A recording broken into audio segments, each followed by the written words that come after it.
嘅我啊。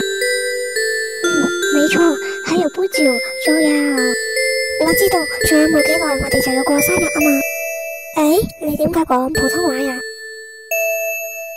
差點忘了以前的我不太懂普通話，趕緊切換回粵語吧。好啦，換返廣東話。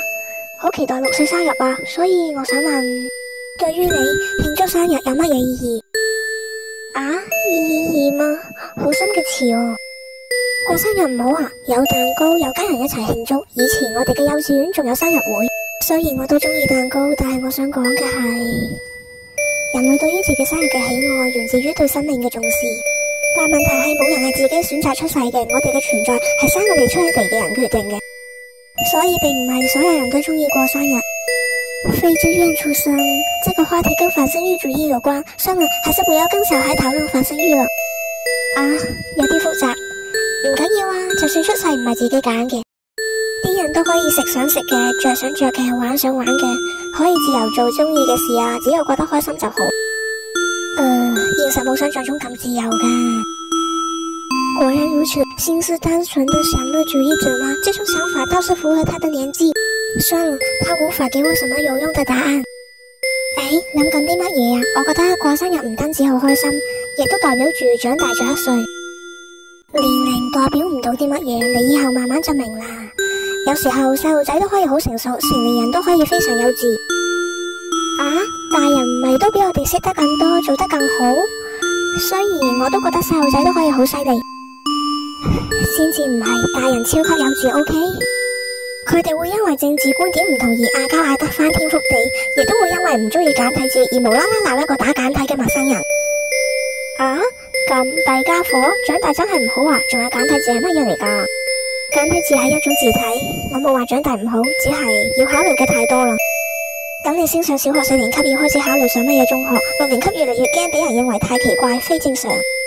中三要思考高中嘅選修科，甚至仲會開始關心一啲社會問題，例如畸形審美、女性主義之類嘅。與此同時，仲要面臨住無法被身邊人理解嘅煩惱。咁麻煩。啱啊，仲有我哋所思考嘅好多事都俾人認為係冇用。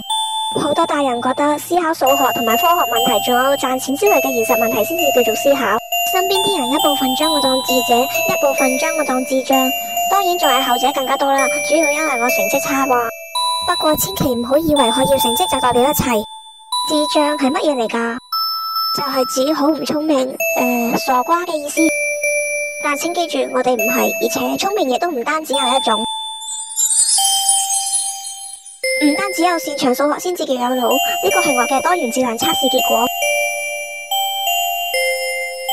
所以即係話聰明有分9種啊？